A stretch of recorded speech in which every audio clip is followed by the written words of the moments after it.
Hello আমার ভালোবাসার বন্ধুরা, কেমন আছো সবাই? আশা করি সকলেই ভালো আছো।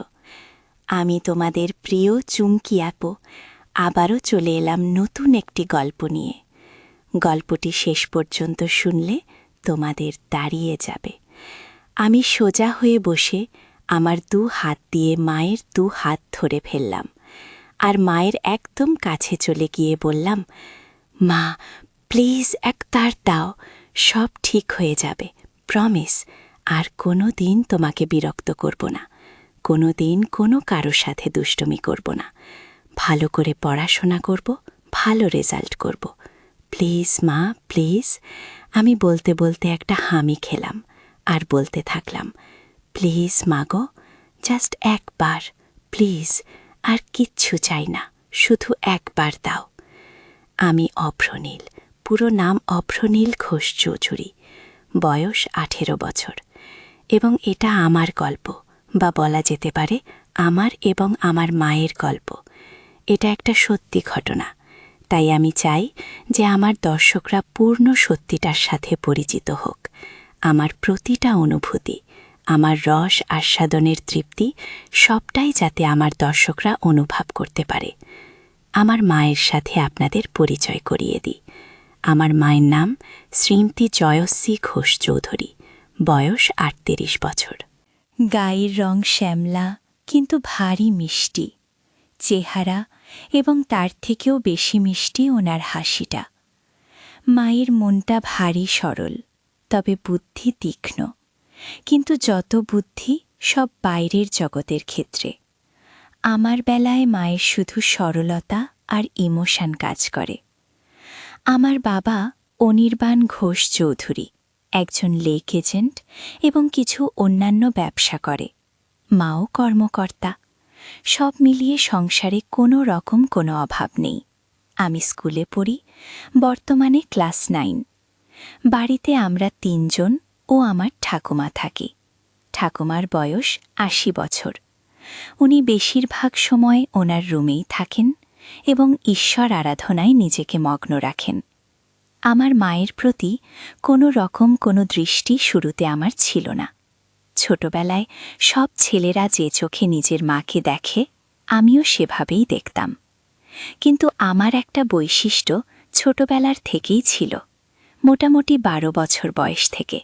সেটা হচ্ছে নেক ফিহেস, বা মহিলাদের গলার প্রতি এক অদ্ভুত আকর্ষণ। আর আমার মায়ের প্রতি আমার সূত্রপাত ঘটে আমার এই ফিহেসের দ্বারা। আমি শুরুতে ফেটিস কি জিনিস জানতাম না, শুধু দেখতাম যে মহিলাদের গলা দেখতে অথবা ছুঁতে আমার খুব ভালো লাগত। সে বয়সে মহিলা বলতে তো শুধুমাত্র স্কুলের শিক্ষিকারা। মায়ের দিকে শুরুতে সেই দৃষ্টি পড়েনি, তখন শুধু স্কুল শিক্ষিকাদের গলা নানা বাহানায় স্পর্শ করতাম এবং তাতেই তৃপ্তি পেতাম। আস্তে আস্তে বয়স বাড়ল, বয়সের সাথে সাথে আমার পিপাসাও বাড়ল, কিন্তু নেক ফেটিসটা বা মহিলা গলার প্রতি লোভটা কিন্তু আমার রয়ে গেল। যখন আমার বয়স 18, তখন হঠাৎ একদিন আমার দৃষ্টিতে মা ধরা দিল।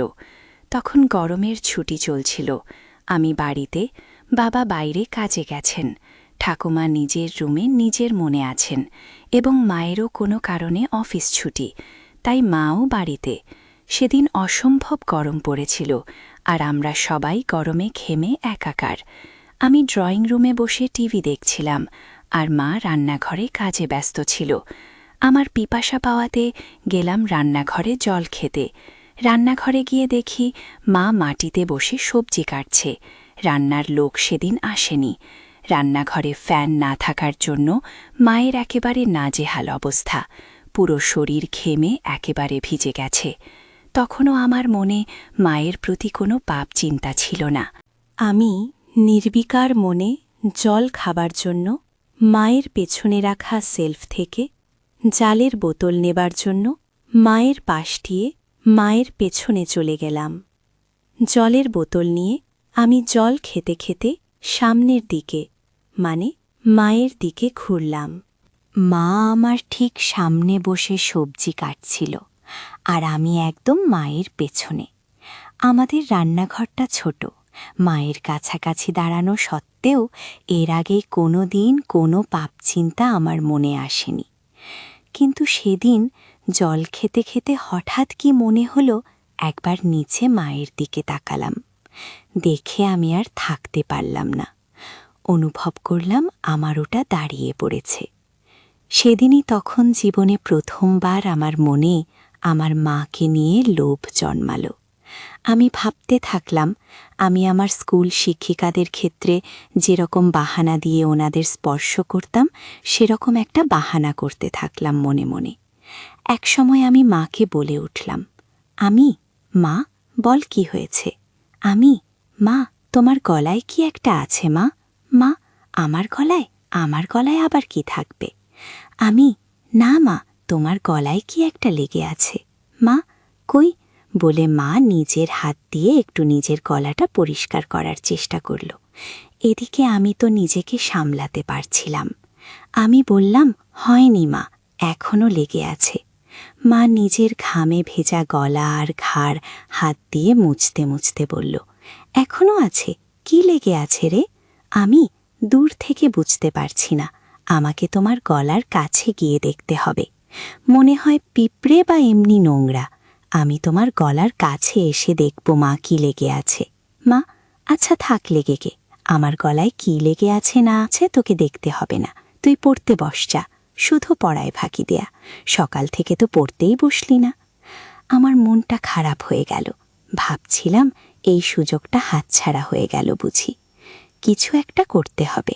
আমি, হ্যাঁ যাচ্ছি পড়তে, কিন্তু তোমার গলায় ওটা লেগেই থাকবে, দেখতে কেমন একটা লাগছে। মা, কি এমন লেগে আছে রে? কি? এই বলে মা আবার নিজের 2 হাত দিয়ে নিজের গলাটা ভালো করে মাসাজ করার মতো ডলে পরিষ্কার করার চেষ্টা করল। আমি, উহু, এখনো লেগে আছে, যায়নি। আসলে তোমার গলাটা ঘামে ভিজে আছে তো, তাই বোধহয় যাচ্ছে না। এদিকে আসলে মায়ের গলায় কিছু ছিলই না।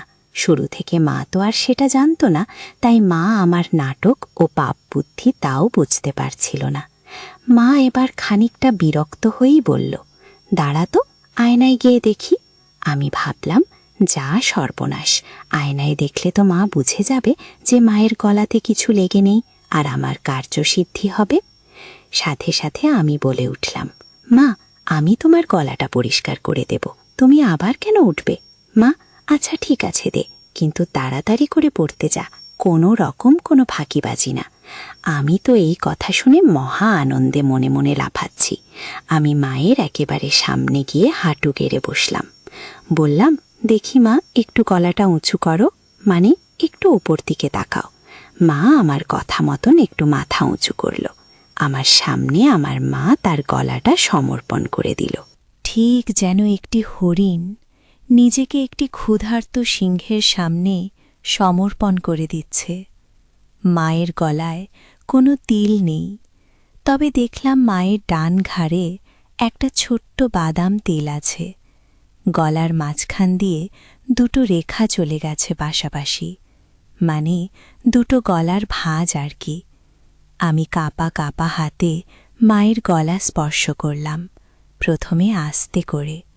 ছুতেই অনুভব হলো যে মায়ের গলাটা কি নরম ও চামড়াটা কি মসৃণ। আমি আর থাকতে পারলাম না।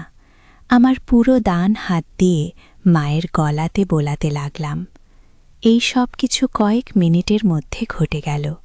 মা বলল, কিরে, হয়েছে? আমি, মা আরেকটু, মাথাটা উঁচু করো, তোমার গলার ভাঁজে আটকে গেছে, গলাটা পুরো স্ট্রেচ না হলে পরিষ্কার হচ্ছে না। এই শুনে মা নিজের মাথাটাকে আরও পেছন দিকে করার চেষ্টা করল। আমি মায়ের থুতনি ধরে আরেকটু উপর দিকে করে দিলাম, যাতে মায়ের গলাটা পুরোপুরি আমার সামনে মেলা থাকে। আমি তাকিয়ে একবার দেখে নিলাম যে মায়ের দৃষ্টি উপরে ছাদের দিকে, মানে আমি সামনে মায়ের গলা নিয়ে কি করছি মা দেখতে পারবে না। আমি বললাম, মা, আমি একটু তোমার গলার কাছে এসে ফুঁ দিচ্ছি, যাতে তাড়াতাড়ি পরিষ্কার হয়ে যায়, ঠিক আছে? মা, আচ্ছা ঠিক আছে, যা করার তাড়াতাড়ি কর।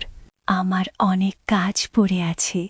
আমি হ্যাঁ মা বলে একেবারে মায়ের গলার কাছে নিজের ঠোঁট নিয়ে গেলাম আর মৃদু ফু দিতে থাকলাম মায়ের সারা গলায়। একসময় থাকতে না পেরে মায়ের গলার একদম মাঝখানে একটা হালকা হামি দিয়ে ফেললাম। তারপর ভয়ে ভয়ে মায়ের দিকে তাকিয়ে দেখলাম একবার যে মা কিছু টের পেল কিনা। মা আমি কি করছি দেখতে না পেলেও আমার স্পর্শ তো অনুভব করতেই পারছিল। আমার ভয় হচ্ছিল যে মা নিজের গলায় আমার স্পর্শ অনুভব করে ফেলল কিনা, আমার হাতের স্পর্শ আর ঠোঁটের স্পর্শের মধ্যে তফাৎ ধরে ফেলল কিনা। কিন্তু দেখলাম যে না, মা কিছু বুঝতে পারেনি। আমারও সাহস বেড়ে গেল। মা হঠাৎ নিজের 2 হাত দিয়ে আমাকে এক ঝাটকা দিয়ে দূরে ফেলে দিল। হঠাৎ ধাক্কা খেয়ে আমি পেছনে হেলে বসে পড়লাম ও নিজের সমবিত ফিরে পেলাম। মায়ের দিকে তাকিয়ে দেখি মা গম্ভীর হয়ে নিজের আঁচল ঠিক করছে আর এক হাতে সবজি তুলছে। মা সঙ্গে সঙ্গে একটা হাত দিয়ে নিজের আঁচল নিয়ে নিজের গলাকে ভালো করে মুছে নিল। আমি খানিকটা ভয় পেয়ে বললাম, মা কি হলো? মা কি হবে আবার, তুই পড়তে যা। আমি না মানে তোমার গলা পরিষ্কার করছিলাম, তুমি হঠাৎ ধাক্কা দিলে। মা বড় বড় চোখে আমার দিকে তাকিয়ে একটু গম্ভীর হয়ে বলল, তোর পড়ায় ফাঁকি দেয়ার বাহানা কি আমি বুঝি না? মনে করেছিস সকাল থেকে এক লাইনও পারিসনি? যা পড়তে বস। আমি কিন্তু তোমার গলাতে তো এখনও একটু লেগে আছে। মা, লেগে থাক আমার গলাতে, যা খুশি, তোকে আমার গলার দিকে খেয়াল রাখতে হবে না। আমি একটু পরে স্নান করতে যাব, তখন এমনিতেই পরিষ্কার হয়ে যাবে। আমি একটু মনে মনে ভয় পেলাম, তাহলে কি মা বুঝে গেল আমার মনের পাপ? এই ভাবতে ভাবতে আমি আস্তে আস্তে মুখ নিচু করে চলে যেতে লাগলাম। তখনই মা আমার পেছন থেকে মিষ্টি গলায় বলে উঠল, কষ্ট পাশে নে বাবা, আমি তো তোর ভালোর জন্যেই বলি। আমি বুঝি তোর বয়সে পড়তে ইচ্ছে না হওয়াটাই স্বাভাবিক, মন শুধু ফাঁকি দিতে চায়। কিন্তু বাবা, পড়াশোনা না করলে তো ভবিষ্যৎ অন্ধকার। আমার আর বুঝতে বাকি রইল না যে আমার অতীব সরল মা আমার মনের ভেতর কি পাপ চলছে তা একটুকু বুঝতে পারেনি। আমি নিশ্চিন্ত হয়ে বললাম, মা সরি, তুমি চিন্তা করো না, আমি ভালো করে পড়াশোনা করব। আমার কথা শুনে মায়ের মুখে একটা মিষ্টি হাসি ফুটে উঠল, আর আমিও রান্নাঘর থেকে চলে গেলাম। অল্পটুকু স্বাদ পাওয়ার পর থেকে আমার মন পাপ চিন্তায় ভরে উঠল। যেই মহিলাকে আমি এতদিন শুধু মা হিসেবে পুজো করে এসেছি, সেই মহিলা, সেই নারী এখন আমার কাছে একটা তৃপ্তির দেহ মাত্র, যেটা দিয়ে আমার বাসনার পিপাসা তৃপ্ত মিটাতে পারব। আমার মন তৎপর হয়ে উঠল। মা শব্দটা আমার কাছে একটি দারুণ অনুভূতির শব্দ হয়ে উঠল। আমার হঠাৎ মায়ের বলা কথাটা মনে পড়ল, মা স্নান করতে যাবে। হঠাৎ দেখি মা জল ভরা বালতি নিয়ে আমার রুমে এসে হাজির। বুঝলাম কাজের মাছি আসেনি, তাই মাকেই ঘর মুছতে হচ্ছে। মা বলল, এই যে, হয় ঘরের বাইরে যা, নয় খাটের উপর পা উঠিয়ে বস, ঘর মুছব। আর খবরদার, বলে দিচ্ছি, যতক্ষণ না ঘর শুকোচ্ছে মাটিতে পা ফেলবি না, ঠিক আছে? আমি সজোরে মাথা নাড়িয়ে আমার সম্মতি জানালাম এবং তাড়াতাড়ি খাটে উঠে ইঙ্গিত দিলাম যে আমি রুমেই থাকছি। মা নিজের শাড়ির আঁচল কোমরে গুজে হাঁটু গেড়ে বসে পড়ল এবং নিজের মতো ঘর মোছা শুরু করল। আমার খাটে সবসময় একটা পড়ার বই খোলাই থাকে, তখনও ছিল, আর ওটাই আমাকে তখন বাঁচালো, নয়তো আবার পড়াশোনায় ফাঁকি দেওয়ার জন্য মায়ের বকুনি খেতে হতো। আমি বইটা নিয়ে পড়ার ভান করতে লাগলাম। কয়েক সেকেন্ড পর একবার আর চোখে মায়ের দিকে তাকালাম। তাকিয়ে যা দেখলাম তাতে আমার চক্ষু ছানা বড়া হয়ে গেল। ঘরে ফ্যান চলা সত্ত্বেও মা তখনও ঘামছে, সারা শরীর ঘামে ভেজা। আমি লক্ষ্য করলাম ঘামে মায়ের ঘর মোছা হয়ে যাবে। আর মা ছাদে যাবে কাপড় মেলতে। আজকে ছুটির দিন, তাই নিশ্চয়ই মা প্রচুর কাপড় ধুয়েছে এবং তাই বেশ সময় লাগবে কাপড় মেলতে। ঠাকুমাকে নিয়ে চিন্তা নেই, উনি শুধুমাত্র সন্ধেবেলায় একটু ঘর থেকে বেরোন। এই দুপুরের সময়টায় উনি নিজের ঘরেই থাকেন। আমি অপেক্ষা করতে থাকলাম কখন মা ছাদে যায়। একসময় মা হাঁক পারল, রুদ্র, আমি ছাদে যাচ্ছি, ঘরের দিকে নজর রাখিস। ঠাকুমা কানে শোনে না, তাই ঘর ফাঁকা হলে কাউকে ঘরের খেয়াল রাখতে হয়। যাই হোক, আমি যেই সুযোগের অপেক্ষায় ছিলাম সেটা পেয়ে গেলাম। আমার পকেট স্ক্রুড্রাইভার আর পকেট হাতুড়ি নিয়ে আমি চললাম মায়ের বেডরুমের দিকে। মায়ের বাথরুমের দরজাটাকে দুপাশ থেকেই ভালো করে পর্যবেক্ষণ করলাম। প্রথমবারে কোনো ফুটো পেলাম না। মনটা একটু খারাপ হলো। এই ভারী কাঠের দরজায় তো আর এই পলকা দিয়ে এত কম সময়ে নতুন করে ফুটো করা যাবে না। কিন্তু আমি আবার বিশ্বাস নিয়ে খোঁজ শুরু করলাম। অবশেষে দেখলাম যে দরজার ভেতর দিক থেকে একটা ছিদ্র শুরু হয়েছে, কিন্তু সেটা এখনও এপার ওপার হয়নি। আমি সঙ্গে সঙ্গে আমার হাতে আর দিয়ে ফুটোটাকে বড় এবং সম্পূর্ণ করতে লেগে গেলাম। সফল হওয়ার পর ফুটো দিয়ে দেখলাম যে পুরো বাথরুমের ভেতরটাই পরিষ্কার দেখা যাচ্ছে। আমি আনন্দে আত্মহারা হয়ে উঠলাম। আমি মায়ের বেডরুম থেকে যাওয়ার আগে ফুটোটাকে সাময়িকভাবে একটা ছোট্ট কাঠের টুকরো দিয়ে বন্ধ করে আসলাম, যাতে মায়ের সন্দেহ না হয়। এরপর অপেক্ষা করতে থাকলাম কখন মা স্নানে যায়। একসময় মা ছাদ থেকে আসলো এবং আমি স্নানে গেলাম বলে সোজা বেডরুমে চলে গেল। মা নিজের বেডরুমের দরজা ভেতর থেকে বন্ধ করতে যাচ্ছিল। তখন আমি বিপদ দেখে বলে উঠলাম, মা, রুমের দরজা বন্ধ কর না, যদি আমার কিছু লাগে। মা, আমাদের রুমে আবার তোর কি কাজ?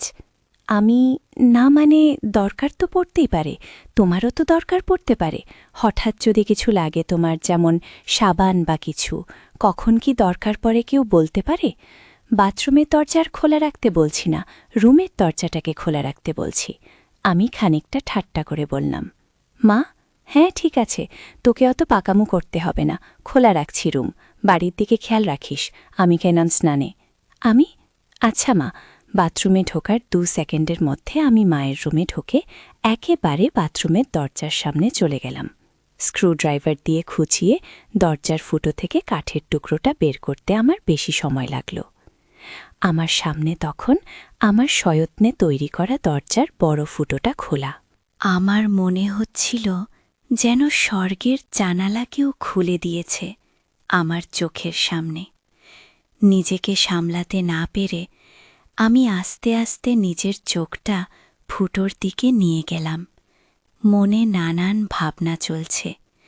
আমার হৃৎপিণ্ড এত জোরে লাফাচ্ছিল যেন শরীরের বাইরে বেরিয়ে আসবে। এত জোরে বুকের শব্দ হচ্ছিল যে ভয় হচ্ছিল মা না শুনতে পেয়ে যায়।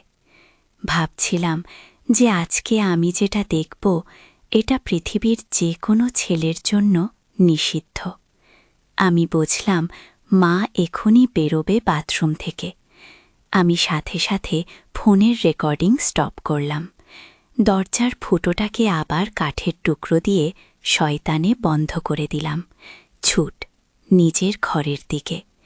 নিজের ঘরে পৌঁছানো মাত্র শুনতে পেলাম মা বাথরুম থেকে বেরিয়ে এসেছে।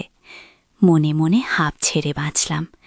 আমার মনে তখন পরম আনন্দ, যেন বিশ্ব জয় করে এসেছি। আমার মন ব্যাকুল হয়ে উঠল মাকে পাওয়ার জন্য। মনে মনে প্ল্যান ভাবতে থাকলাম, কিন্তু কোনো প্ল্যান মাথায় আসছিল না। এদিকে মায়ের অফিস শুরু হয়ে গেল। মাকে একা পাওয়ার সুযোগ হচ্ছিল না। আমার মন তড়পাতে থাকল। দিনের পর দিন আমি মনমরা হয়ে যেতে থাকলাম। পড়ায় মন বসছিল না। টিউশন টিচারের কাছ থেকে আমার নামে নালিশও আসে মায়ের কাছে। মা আমাকে নিয়ে একদিন বাবার সাথে সন্ধেবেলা বসে জিজ্ঞেস করে কি হয়েছে আমার বোঝায় ভালো করে পড়তে, কিন্তু আমি কি আর আসল কারণটা বলতে পারি? তাই চুপ করে বাবা মায়ের কথা শুনি এবং হজম করি। এভাবে বেশ কিছুদিন কেটে যায়। আমার মানসিক ও শারীরিক পরিস্থিতির উন্নতি হয় না। মা বাবাও হাল ছেড়ে দেয়। বোধহয় ভেবেছিল যে স্কুল খুললে রুটিনে চলা শুরু হবে, তখন সব ঠিক হয়ে যাবে আমার। কিন্তু একমাত্র আমিই জানি আমার কিসে উন্নতি হবে। এভাবে প্রায় 1 বছর যায়। আমি আমার 15তম জন্মদিন পার করি। আমি আর নিজেকে শান্ত রাখতে পারতাম না। মাকে ধরার সময় নিয়ন্ত্রণ হারিয়ে মায়ের গলায় কামড়ে দিলাম। অমনি মা আমাকে ঠেলে সরিয়ে দিয়ে বলল, শর্ত রুদ্র, বেয়াদব কথাকার, আজকাল একটু বেশি গায়ে পড়ছিস। আমার এসব ভালো লাগে না। গরমের মধ্যে গা ঘেঁষাঘেঁষি, আগে তো এরকম করতিস না তুই। আমি, কি যে বলো মা? কেন? আমি তো তোমাকে আদর করে আগেও ধরতাম মাসে। যাই হোক, হেফতে ওই হিন্দি আর ইংরেজি সিরিয়াল সিনেমা দেখে তোর এসব ভীমরুতি চেপেছে। আমাদের বাঙালিদের মধ্যে ছেলেরা বড় হয়ে গেলে মায়ের থেকে দূরে দূরে থাকে, এরম গা ঘেঁষাঘেঁষি করে না। আর তুই তো একটু বেশিই করিস। ধরার পর কি আমার গলায় ঘাড়ে কামড়ে দিস, এতে পরে আমার ব্যথা করে। 2 বার তো দেখেছি কালশিতে পড়ে গেছে। এটা কি তোর নতুন কোনো দুষ্টুমি শুরু হয়েছে, নাকি আমার উপর রাগ করে আমার বকুনির প্রতিশোধ নিস তুই? আমি তো মায়ের কথা শুনে পাথলের মতন দাঁড়িয়ে ভয় পাচ্ছিলাম, আর ভাবছিলাম যে মা তবে আমার মায়ের গলায় হামি দেয়া কামড়ানোটা টের পেয়েছে প্রতিবার, আর সেটাই তো স্বাভাবিক। আমি বোকা পাপের চোটে গান শূন্যের মতো ওভার কনফিডেন্ট হয়ে যাচ্ছিলাম আস্তে আস্তে। এখন কি হবে? আবার ভাবলাম মা টের পেয়েছে ঠিকই, কিন্তু তার ছেলের আসল মতলবটা এখনো বুঝতে পারেনি। এটা ভাবামাত্র আমার মনে একটু একটু সাহস আসল। আমি বললাম, কি যে বলো মা তুমি, এটাতে আমার আবার কি দুষ্টুমি? আমার সব বাঙালি বন্ধুরাও তো তাদের মাকে ভালোবেসে এভাবে ধরে। মা এবার একটু বিরক্ত হয়ে বলল, সে কে কি করছে সেটা আমি জানি না। আমার এটা পছন্দ না, তাই তুই এটা করবি না। ব্যাস, বোঝা গেল।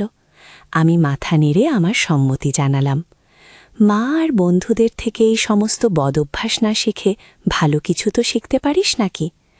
আমি বুঝলাম কথায় লাভ নেই। ব্যাপারটা খুব সিরিয়াস দিকে যায়নি, তাই এখানেই ইতি করতে হবে। আমি তাই আবার ঘাড় নিলে বললাম, হ্যাঁ মা, তুমি ঠিকই বলেছ, আমি তোমার কথা মতোই চলব। মা এটা শুনে নিজের রুমে চলে গেল, আর আমিও আমার রুমে হাত দিয়ে কাজ সেরে নিলাম।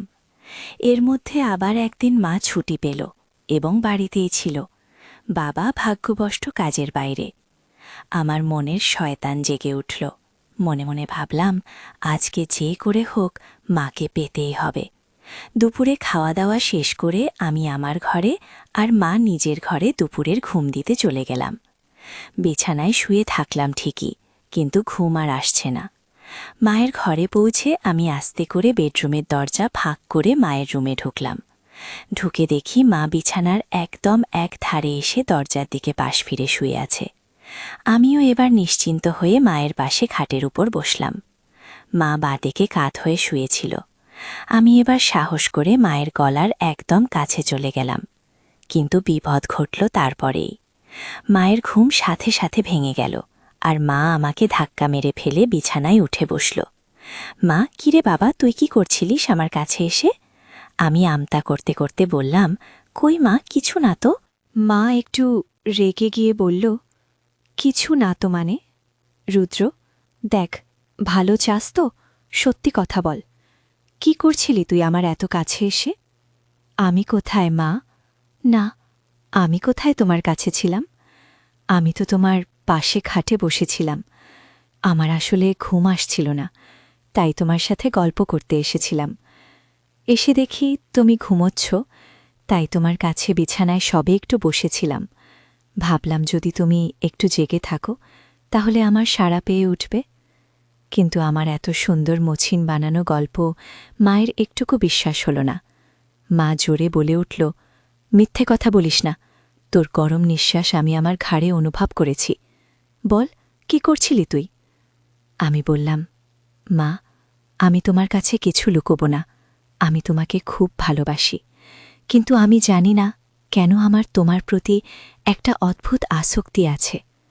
আমার কথা তখনও শেষও হয়নি, মা আমার গালে সাপাটে এক থাপ্পড় মারল। আমি প্রায় মাথা ঘুরে বিছানায় লুটিয়ে পড়লাম। মা, তোর লজ্জা করছে না রুদ্র, তোর মাকে এগুলো কথা বলতে? আমি তোর মা, তোকে জন্ম দিয়েছি। মা মানে বুঝিস, জানবার? হায় ভগবান, এগুলো কথা তো আমি তোর বাবাকেও বলতে পারবো না। তোর বাবা তো আর তোকে মারতে পারবে না, নিজেই হয়তো মরে যাবে। আমি কাঁদতে কাঁদতে বললাম, মা, আমাকে ক্ষমা করে দাও, কিন্তু তোমাকে না পেলে আমার জীবন বৃথা। আমি জানি না কেন সবসময় শুধু তোমার কামনা আমার মন জুড়ে থাকে। আমার পড়ায় মন বসছে না, ভেজাল খারাপ হচ্ছে, এমনকি আমার শরীর ভালো নেই। তুমি তো সবই জানো মা। বিশ্বাস করো, আমি অনেক চেষ্টা করেছি, কিন্তু কিছুতেই তোমাকে পাওয়ার ইচ্ছেটাকে মন থেকে বের করতে পারিনি। আমি সাইকিয়াট্রিস্টের কাছেও গিয়েছি, কিন্তু তাদের কাছেও এর কোনো ট্রিটমেন্ট নেই। আমার অন্য কোনো মেয়েকে দেখলে এমন অনুভূতি হয় না যেমন তোমাকে দেখলে হয়। আমি কি করব বলো মা? এই থাম রুদ্র, থাম, দোহাই তোকে, তুই চুপ কর, আমার কান আর নিতে পারছে না। আমি চুপ করে নিচের দিকে তাকিয়ে থাকলাম। খানিকক্ষণ পর মাকে একটু শান্ত দেখলাম। বলল, রুদ্র বাবা, শোনো, এটা হয়তো একটা বয়সের প্রবলেম, তুই চেষ্টা কর, দেখবি সময়ের সাথে ঠিক হয়ে যাবে। আমি সাহস করে বললাম, না মা, আমার তোমার প্রতি বাসনা ততদিন কমবে না যতদিন না আমি তোমাকে পুরোপুরিভাবে পাব। মা, তুই একটু বড় হয়ে যা, তোকে তাড়াতাড়ি বিয়ে দিয়ে দেব।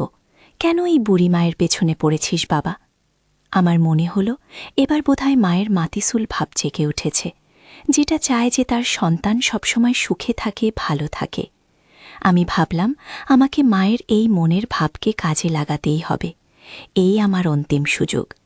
আমি সাথে সাথে মায়ের পা ধরে বললাম, মা, আমাকে একবার তোমার সাথে দাও, আমার আর এই জ্বালা সহনে হচ্ছে না মা। মা, প্লিজ মা, অল্প অল্প কাঁচতে কাঁচতে বলল, বাবা, এ হয় না, আমি তোর জন্মদাত্রী মা, তুই এখন ছোট, তাই তুই কি চাইছিস সেটা বুঝতে পারছিস না। এটা হয় না বাবা, প্লিজ বুঝ। আমি খেয়াল করলাম যে মায়ের মুখে আর রাগের কোনো চিহ্ন নেই, মা পুরো ইমোশনও হয়ে আছে। আমি মনে মনে ভাবলাম, এখনই খেলতে হবে। আমি সোজা হয়ে বসে আমার 2 হাত দিয়ে মায়ের 2 হাত ধরে ফেললাম, আর মায়ের একদম কাছে চলে গিয়ে বললাম, মা প্লিজ, একবার দাও, সব ঠিক হয়ে যাবে, প্রমিস। আর কোনোদিন তোমাকে বিরক্ত করব না, কোনোদিন কোনো কারো সাথে দুষ্টুমি করব না, ভালো করে পড়াশোনা করব, ভালো রেজাল্ট করব, প্লিজ মা, প্লিজ। আমি বলতে বলতে একটা হামি খেলাম, আর বলতে থাকলাম, প্লিজ মা গো, জাস্ট একবার প্লিজ, আর কিচ্ছু চাই না, শুধু একবার দাও। মা হঠাৎ একটা চিৎকার করে উঠল। আমি ভয় পেয়ে মায়ের মুখ আমার হাত দিয়ে চেপে ধরলাম, আর মাকে বিছানায় ফেলে মায়ের উপর চেপে বসলাম। মায়ের বোধহয় দম আটকে যাচ্ছিল। আমাকে ইশারা করে বলল যে হাত সরাতে। আমি আস্তে করে হাত সরালাম। দেখি মা কিছু বলছে না, শুধু চুপচুপ করে ছাদের দিকে তাকিয়ে আছে। আমি মন্ত্রের মতো শুধু বলে যাচ্ছি, মা প্লিজ। একদিন আমার ভাই আমাকে এসে বলল, বোন, টিউশন পড়তে আসা সেই মেয়েটি বেশ চমৎকার, তার বয়সও কম, আর মিষ্টি চেহারার জন্য সবাই ওকে খেয়াল করে, তবে তার পরিবারের কেউ তাকে খুব একটা খোঁজ খবর নেয় না। প্রায় টিউশন শেষে সে এখানে থেকে যায়, কিন্তু তার পরিবার কখনো জানতে চায় না সে কোথায় থাকে। তার কথা শুনে আমি কিছুটা অবাক হয়ে দিলাম। মনে হলো যেন তার মধ্যে একটু বেশি আগ্রহ তৈরি হয়েছে, তবু চুপ করে রইলাম। কিছুক্ষণ পর সে বলল, তুমি যদি মেয়েটির সঙ্গে একবার পরিচয় করিয়ে দিতে, তাহলে কাছে থেকে একবার দেখার সুযোগ পেতাম। তখন আমি বললাম, কাল এসো, সে টিউশনে আসবে, তখন পরিচয় করিয়ে দেব। তোমার সঙ্গে তার সাথে পরিচয় করিয়ে দেওয়ার পর ভাই মেয়েটির সাথে অভিজিতের জীবন বেশ চাঞ্চল্যকর ছিল। তার অস্থির প্রকৃতির কারণে মহল্লার অনেক মহিলা ও মেয়েরা অসুবিধার সম্মুখীন হতো। সে শুধু পাড়ায় নয়, স্কুলেও অনেকের সঙ্গে বন্ধুত্ব করে তুলেছিল। মহল্লার মহিলাদের সঙ্গে মেলামেশা তার কাছে যেন এক প্রকার বিনোদনের বিষয় হয়ে দাঁড়িয়েছিল। এ কারণেই প্রায়ই আমাদের বাড়িতে তার ব্যাপারে অভিযোগ আসতে শুরু করেছিল। আমাদের আব্বা আম্মার অবস্থা তো আরও খারাপ। তারা ভাবতে ভাবতে কষ্ট পেতেন, আমরা কেমন সন্তানকে বড় করছি।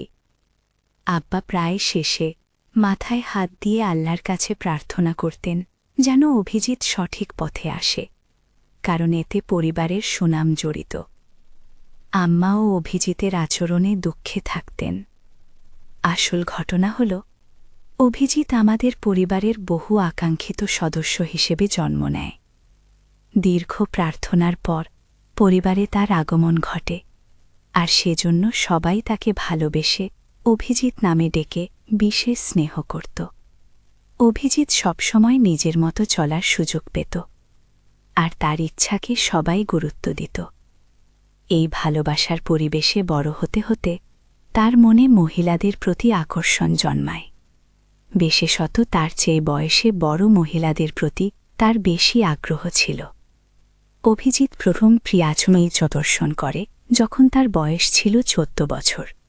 প্রথমে সেটা নিছক কৌতূহল ছিল, তবে ক্রমে এই অনুভূতিগুলো আরও গভীর হতে থাকে।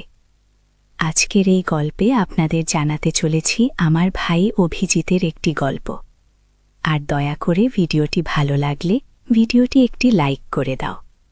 সবার আগে জানাই, আমার নাম পূজা।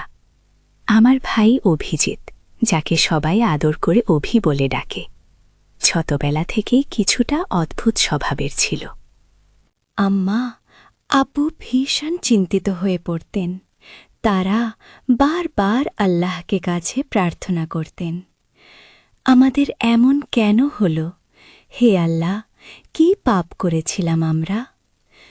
অভিজিৎ আমাদের পরিবারে অনেক দুয়ার পর জন্মেছিল, আম্মা আব্বুর দীর্ঘ অপেক্ষার পর।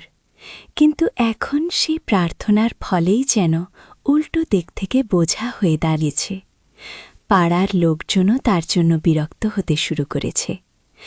যখন আব্বুর মনে হল যে বোঝানো কিংবা শাসন করে আর কিছু হবে না, তখন তিনি সিদ্ধান্ত নিলেন অভিজিৎকে যদি কোনো কাজে ব্যস্ত রাখা যায় তবে তার মনোযোগ অন্যদিকে যাবে। আব্বু অনেক কষ্ট করে কিছু টাকা জোগাড় করে অভিজিতের জন্য একটি ছোট হার্ডওয়্যার দোকান খুলে দিলেন। তিনি অভিজিৎকে বুঝিয়ে বললেন, বেটা, আমার বয়স হচ্ছে, একদিন আমাকে বিশ্রাম নিতেই হবে। ঘরের খরচ চালানোর জন্য আমি এই দোকানটি তোমার নামে দিয়েছি। এখন থেকে তুমি এই দোকানের দায়িত্ব নিয়ে দেখাশোনা করবে। আব্বু অভিজিৎকে বললেন, মেহনতও করবে তো আমি তোমায় আরও সাহায্য করব, শুধু মাসে একবার আমাকে হিসাবটা দেখাবে। এই কথাগুলো শুনে আমি আমার ভাইয়ের প্রতিক্রিয়া লক্ষ্য করছিলাম।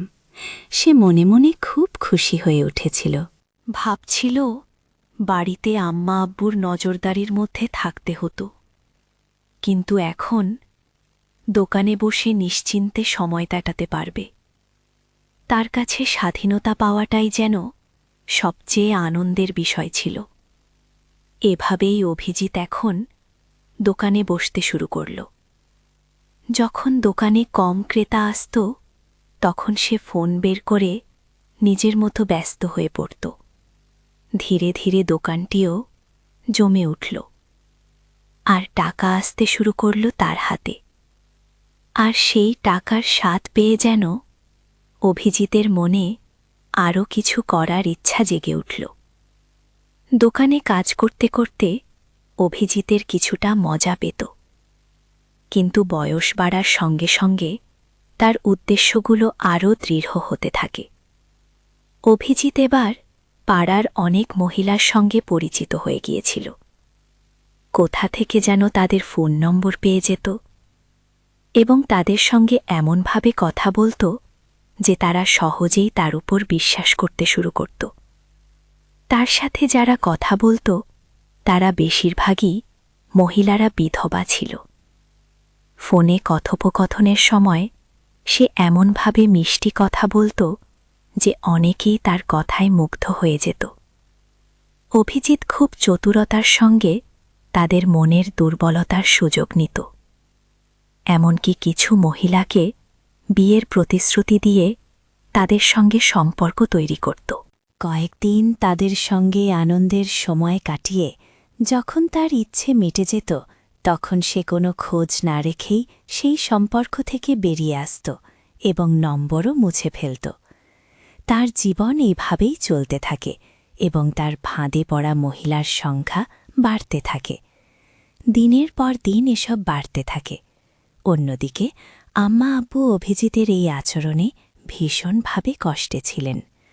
আম্মা ও আল্লাহর কাছে দোয়া করতেন যেন অভিজিৎ একদিন ঠিক পথে ফিরে আসে, কিন্তু আমার ভাই অভিজিৎ তার আচরণে পরিবারের সবাইকে সবসময় চিন্তায় রাখত। অভিজিতের বয়স ধীরে ধীরে ২৪-২৫ বছরে এসে পৌঁছাল। তখন আব্বা আম্মার মনে তার বিয়ের চিন্তা আসে।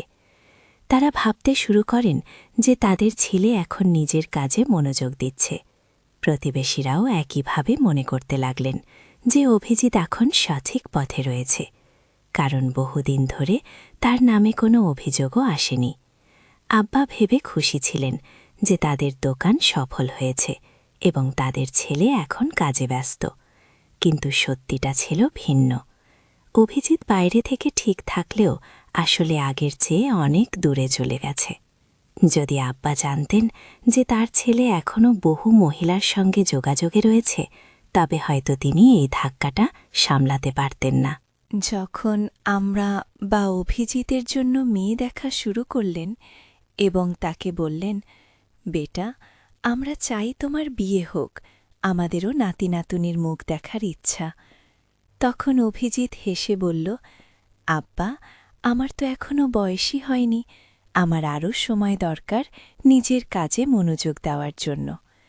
আব্বা অভিজিৎকে বললেন, বেটা, বিয়ের পর তোমার কাজ থেমে যাবে না, বরং তুমি তোমার স্ত্রীকে সঙ্গে নিয়ে আরও ভালোভাবে ব্যবসা সামলাতে পারবে। আমাদের ইচ্ছাটাও পূরণ হতে দাও। অনেকটা না চাইতেও অভিজিৎ আব্বা আম্মার কথায় বিয়েতে সম্মতি দিল। এরপর তারা একটি মেয়ে পছন্দ করলেন। সে মেয়ে এতটা সুন্দর না হলেও বেশ গৃহস্থালী কাজ জানত এবং ঘর ভালোভাবে সামলাতে পারত। মেয়েটির এই গুণাবলী দেখে আব্বা আম্মা তাকে পছন্দ করেন এবং অভিজিতের সঙ্গে তার বিয়ে দেন। যখন অভিজিতের স্ত্রী নতুন কনে হয়ে আমাদের ঘরে এলো, তখন প্রথম রাতেই অভিজিৎ তাকে বলল, এই বিয়েতে আমার খুব একটা আগ্রহ ছিল না, আমি শুধু আমার আব্বা আম্মার খুশির জন্য এই বিয়ে করেছি। তাই তুমি এই বাড়িতে তাদের সেবা করবে, কিন্তু আমার ব্যাপারে কিছু বলবে না। আমি কি করি, কোথায় যাই, কি খাই, এসব নিয়ে কোনো প্রশ্ন করবে না। তার স্ত্রী কিছু না বলেই রাজি হয়ে গেলেন এবং সেভাবেই সংসার শুরু করলেন। অভিজিতের স্ত্রী তার কাজের মাধ্যমে শ্বশুর শাশুড়ির মন জয় করতে পারলেও অভিজিতের মন জয় করতে পারলেন না। তার পুরনো অভ্যাসগুলো বজায় ছিল এবং সে আগের মতোই বিভিন্ন মহিলার সঙ্গে সম্পর্ক রাখত। বয়স বাড়ার সঙ্গে সঙ্গে সে আরও নতুন উপায়ে মহিলাদের আকর্ষণ করতে শুরু করে। বিশেষ করে সে এমন মহিলাদের সঙ্গ বেছে নিত যাদের প্রাচুর্য ছিল এবং অভিজিৎ তাদের জন্য কিছু খরচ করতে হতো না। এভাবেই অভিজিতের জীবন চলতে থাকে। তবে সময়ের ব্যবধানে সে কিছুটা সময় তার স্ত্রীর জন্য রাখত। তাদের বিয়ের ৩ বছর পর তাদের ২ ছেলে হয়। তখন অভিজিতের স্ত্রী তাকে বোঝানোর চেষ্টা করল, দেখো, আমাদের এখন ২ সন্তান রয়েছে, তোমার উচিত ওদের প্রতি মনোযোগ দেওয়া। তুমি এভাবে রাতের পর রাত বাইরে থেকো না, আম্মা আব্বা বৃদ্ধ হয়ে গেছেন। এবং অভিজিতের স্ত্রী তাকে বোঝানোর চেষ্টা করলেন যে তুমি অনেক সময় বাইরে কাটাও, বাড়িতে সময় দাও, আম্মা আব্বার দেখাশোনা করো এবং আমাদের সন্তানদের জন্য দায়িত্বশীল হও। কিন্তু অভিজিতের স্ত্রীর কথায় খুব একটা কান দেয়নি, নিজের মতোই জীবন উপভোগ করতে থাকে। বছর কেটে যেতে থাকে এবং অভিজিতের সন্তানরাও বড় হতে থাকে। এদিকে অভিজিতের বয়সও ৪৬-৪৭ ছুঁই ছুঁই। এই জীবনের পর্যায়ে এসে নতুন ধরনের চ্যালেঞ্জ আসতে শুরু করল। তবে কি অভিজিৎ তার পুরনো অভ্যাসগুলো থেকে কিছু শিখতে পারবে? এটাই এখন দেখার বিষয়। যখন তার বয়স প্রায় ৪৮-এ পৌঁছল, তখনও তার চালচলন এমন ছিল যে কেউ বুঝতে পারত না যে সে এই বয়সের মানুষ। বরং সে সবসময় এক তরুণের মতো পোশাক পরিচ্ছদে নিজেকে গুছিয়ে রাখত। আর্থিক দিক থেকেও কোনো অভাব ছিল না তার জীবনে। ভালো খাবার, দামি পোশাক আর রাজকীয় স্টাইলের সবকিছু করত। তার ব্যবসাও দিন দিন বাড়ছিল এবং সমাজেও তার নিজস্ব প্রভাব ছিল। এমনকি অনেক মহিলাও তার এই প্রভাবের দিকে আকৃষ্ট হয়ে তার কাছাকাছি আসত। একদিন হঠাৎই আমাদের পাড়ার এক ব্যক্তি প্রচণ্ড রাগ নিয়ে আমাদের বাড়িতে এলো এবং সে এসেই বলল, বোনজি, দেখুন, আপনার ভাইয়ের ছেলে তো একেবারে সীমা ছাড়িয়ে গেছে। স্কুলের এক মেয়েকে বিরক্ত করছিল। এটা শুনেই আমি হতবাক হয়ে গেলাম। ভাবতে লাগলাম, আমার ভাই অভিজিৎ যখন ছোট ছিল তখনও ও কিছু অপকর্ম করেছিল, আর এখন তার ছেলেরাও সেই পথেই হাঁটছে। আমার ভাই অভিজিৎ ছোটবেলায় একটু দুষ্টু প্রকৃতির ছিল, অনেকটা বেপরোয়া স্বভাবের। এখন তার সন্তানরাও যেন বাবার সেই বেপরোয়া স্বভাবটি গ্রহণ করছে। অভিজিৎ কিছুদিন আগে গ্রামে ফেরার পর আমি তাকে তার ছেলেদের এসব আচরণের কথা জানাই। এতে সে বেশ চিন্তিত হয়ে পড়ে এবং তাদের সঠিক পথে ফিরিয়ে আনতে বোঝানোর চেষ্টা করে। কিন্তু ছেলেরা যেন বাবার নিজের ছোটবেলার কর্মকাণ্ডেরই প্রতিচ্ছবি। তারা তার কথা শুনতেই চায় না। অভিজিৎ উপলব্ধি করে তার ছোটবেলায় করা ভুলগুলোর ছায়া যেন এখন তার ছেলেদের মধ্যেই দেখতে পাচ্ছে। একসময় সে অতীতে ফিরে যায়। তার জীবনের একটি বিশেষ সময়ের কথা মনে পড়ে। তখন তার বন্ধুত্ব হয়েছিল একজন অভিজ্ঞ শিক্ষিকার সাথে, যিনি একাকী জীবন কাটাচ্ছিলেন, আর তিনি বিধবা ছিলেন। ধীরে ধীরে তাদের মধ্যে থাকা দূরত্বগুলো মুছে যেতে থাকে, আর সেই শিক্ষিকা যেন তার জীবনের সবচেয়ে বড় অনুপ্রেরণা হয়ে ওঠেন। একদিন গল্প করতে করতে সেই শিক্ষিকা হঠাৎ জানতে চান, তোমার কি আগে কখনো এমন অনুভূতি হয়েছে কারো সঙ্গে? আমার আগে আমার ভাই তার পুরনো অভ্যাসে ফিরতে শুরু করল। একদিন সেই মহিলা তাকে বলল, তোমার তো পরিবার আছে, সন্তান আর অন্য কোনো সম্পর্ক তো নেই, তাই তো? আমার ভাই তখন মৃদু হাসি দিয়ে বলল, না না, আমি তো কোনো অন্যরকম সম্পর্ক রাখি না। এই কথা শুনে সেই মহিলা একটু চিন্তায় পড়ে বললেন, তাহলে অবিবাহিত কারো সাথে কখনো এমন কিছু করনি? ভাই তখন নিজের নিরীহ ভাব ধরে বলল, না, একদমই না। কিন্তু সেই মহিলা তার মিথ্যা বুঝে দিলেন। এরপর কিছুক্ষণ চুপ থেকে বললেন, আমার কাছে এক মেয়ে টিউশনে আসে, দেখতে খুব সুন্দরী, তোমাকে ওর সাথে পরিচয় করিয়ে দেব। ভাই প্রথমে একটু অবাক হলেও মনে মনে খুশি হতে লাগল। সে ভাবল, কেন এই মহিলা এমন প্রস্তাব দিচ্ছেন? মনে মনে দ্বিধায় থাকলেও রাজি হয়ে গেল। মেয়েটির নাম শুনে তার চোখে এক অদ্ভুত আনন্দ ফুটে উঠল, কারণ কম বয়সী মেয়েদের দিকে তার একটু বেশি নজর থাকত। একদিন আমার ভাই আমাকে বলল, বোন, সেই মেয়েটি খুব সুন্দর, ছোট্ট বয়সের মিষ্টি চেহারার। ওর পরিবারও ওকে তেমন একটা খেয়াল করে না। সে যখন টিউশনে আসে প্রায় রাতে থেকে যায়, অথচ ওর পরিবার থেকে কখনো জানতে চায় না সে কোথায় থাকে। ভাইয়ের কথাগুলো শুনে আমি একটু অবাক হলাম। মনে হলো সে যেন কিছুটা বেশি আগ্রহ দেখাচ্ছে, তবে কিছু বললাম না। কিছুক্ষণ পরে সে আমাকে বলল, একবার পরিচয় করিয়ে দাও তুমি এটার সঙ্গে, কাছে থেকে একটু দেখা উচিত। আমি তখন বললাম, কাল আসো। সে টিউশনে আসবে, তখন তোমার সঙ্গে পরিচয় করিয়ে দেব। পরের দিন দুপুরে অভিজিৎ এলো।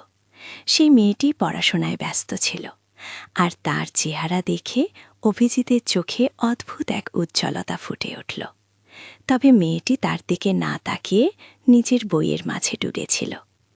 অভিজিৎ কয়েকবার তার সঙ্গে কথা বলার চেষ্টা করল, কিন্তু মেয়েটি কোনো রকম সাড়া দিল না, বরং নিজের পড়ায় মনোযোগী থাকল। একদিন আমি জরুরি কাজে বাইরে যাচ্ছিলাম। যাবার আগে ভাইকে ইঙ্গিত করে বললাম, আমি কিছুক্ষণের জন্য বাইরে যাচ্ছি, তুই নিজের দায়িত্ব নিজেই সামলাবি। বাইরে যাওয়ার পর অভিজিৎ মেয়েটির দিকে এগিয়ে গেল এবং কথা বলার চেষ্টা করল। মেয়েটি প্রথমে একটু অবাক হলেও বিনয়ের সাথে কয়েকটা কথা বলল, কিন্তু এরপর মেয়েটি বুঝতে পেরে আর কথা বাড়াতে চাইল না। এই ঘটনার পর থেকে মেয়েটি আর পড়তে আসেনি। আমি ভাইকে এ বিষয়ে জানতে চাইলে সে শুধুমাত্র হেসে বিশ্বাসটা এড়িয়ে গেল। এতে পরিস্থিতি একটু জটিল হয়ে উঠল, আর আমি আশা করেছিলাম ভাই নিজের দায়িত্বের গুরুত্ব বুঝে সঠিক পথে চলবে। ভাই বলল, বোন, তুমি বুঝবে না, যারা একবার আমার সঙ্গে বন্ধুত্ব করে তারা প্রায়ই আবার দেখা করতে আসে। দেখো, কিছুদিনের মধ্যেই ও ফিরে আসবে। কিন্তু সেই প্রতীক্ষার দিন আর কখনো ফিরে এলো না। তখন ভাইয়ের মন একটু বেশি প্রায়শই মেয়েদের দিকে আকৃষ্ট হতো, বিশেষ করে যাদের জীবনে কিছুটা অভাববোধ আছে। তাদের প্রতি তার আলাদা একটা সহানুভূতি ছিল।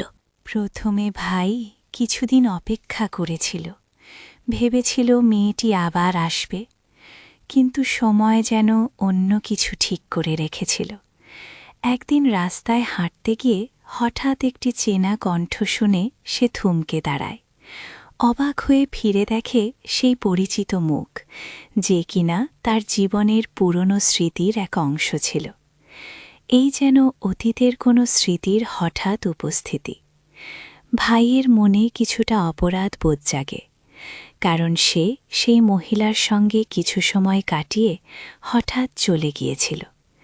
মহিলা তখন তাকে থামিয়ে জিজ্ঞেস করলেন, তুমি কি জানো তোমার চলে যাওয়ার পর আমার জীবনে কি ঘটেছিল? ভাই প্রথমে কিছুটা অবাক হলেও মনোযোগ দিয়ে শুনতে শুরু করল। মহিলার চোখে কষ্টের ছাপ স্পষ্ট, আর মুখে জমে থাকা জীবনের দীর্ঘদিনের বেদনা ফুটে উঠছে। তিনি বলতে লাগলেন, তোমার চলে যাওয়ার পর আমার জীবন পুরোপুরি বদলে গিয়েছিল। মহিলা বলতে লাগল, আমি যখন অন্তঃসত্ত্বা হয়ে পড়লাম, তখন আমার নিজের পরিবারের সদস্যরা আমাকে ভুল বুঝে বাড়ি থেকে বের করে দিল। অনেক জায়গায় ঘুরে একসময় এক ছোট্ট ভাড়া করা ঘরে আশ্রয় নিলাম। সেখানে মানুষের বাড়িতে কাজ করে কোনোভাবে নিজের দিন চালাতে লাগলাম। তোমার সঙ্গে দেখা হওয়ার পরে এতদিন পর শুধু একটা কথাই জানাতে এসেছি, আমার সন্তান তোমারই রক্তের অংশ। ভাই এই কথা শুনে যেন স্তব্ধ হয়ে গেল। সে হতবাক হয়ে বলল, কিন্তু কি প্রমাণ আছে যে সে আমার সন্তান? তখন মহিলা বলল, যদি বিশ্বাস না হয় তাহলে সন্তানের ডিএনএ পরীক্ষা করিয়ে দেখো, সত্যি নিজের চোখেই দেখবে। কথা মতো মহিলা তার সন্তানের কিছু নখ কেটে নিয়ে এলেন এবং ভাইকে দিলেন। ভাই তার হাতে সেই প্রমাণ নিয়ে পরীক্ষার জন্য বেরিয়ে পড়ল। কয়েকদিন পর পরীক্ষার রিপোর্ট এলো এবং দেখা গেল মহিলার কথাই সত্যি। রিপোর্টে স্পষ্ট ছিল যে সেই সন্তান ভাইয়েরই। এই সত্যটা জানার পর ভাই নিজের ভুল বুঝতে পারল, কিন্তু তখন আর কিছু করার সময় ছিল না। এরপরের কয়েক মাস ভাই বারবার মহিলার কাছে গিয়ে প্রার্থনা করল যেন তাকে একবার সন্তানের সাথে দেখা করতে দেয়া হয়। প্রথমে মহিলা রাজি হননি, কিন্তু প্রায় 1.5 মাস পর তিনি ভাইকে তার বাড়িতে ডেকে নেন। সন্তানের ঘরের দিকে ইশারা করে বললেন, যাও, তোমার সন্তানকে দেখো। ভাই শিশুটিকে কোলে নিতে চাইলে মহিলা তাকে সন্তানের কাছে নিয়ে গেলেন। তার চোখে কষ্টের ছাপ ছিল। তিনি বললেন, আমি এতদিন একাই এই শিশুটিকে বড় করেছি, ও আমার একমাত্র সহায়। কিন্তু তুমি এসে আমাদের জীবনটা এলোমেলো করে দিয়েছ। এ কথা বলে মহিলা চলে গেলেন। বাচ্চাটি তখন অসুস্থ ছিল। টাকা না থাকায় তাকে ভালো কোনো চিকিৎসা করাতে পারিনি। ভাই মনে হল যেন পায়ের নিচের মাটি সরে গেছে। শিশুটিকে বুকে জড়িয়ে ধরে সে দ্রুত হাসপাতালে নিয়ে গেল। ডাক্তার পরীক্ষা করে বললেন শিশুটি মানসিক আঘাতে আছে, তার স্মৃতিশক্তি দুর্বল হয়ে গেছে এবং কিছুটা মানসিক ভারসাম্য হারিয়েছে। সে কখনো পুরোপুরি সুস্থ হবে কিনা বলা যাচ্ছে না। এসব কথা শুনে ভাইয়ের মন ভেঙে গেল। তবে নিজের ভুলের পরিণতি তাকে মেনে নিতেই হল। এমন অবস্থায় সে ছেলেটিকে নিয়ে বাড়ি ফিরে এলো এবং তার যত্ন নেওয়া শুরু করল। রাতের পর রাত সে শিশুটির পাশে বসে থাকত, যত্ন করত। কিন্তু শিশুটি এক ভীত চোখে শুধু তাকিয়ে থাকত, যেন ভাইকে চিনতেই পারছিল না। তার মনে এমন কোনো স্মৃতি নেই যা তাকে ভাইয়ের সঙ্গে সম্পর্কিত করে। এদিকে ভাইয়ের স্ত্রী বলল, তোমার পক্ষে ওকে দেখা সম্ভব হলে দেখো, আমি আর ওকে সামলাতে পারব না। ভাইয়ের নিজের ছেলেরাও বলল, এ কেমন ছেলে তুমি আমাদের সঙ্গে নিয়ে এলে? আমরা ওকে আপন বলে মেনে নিতে পারছি না।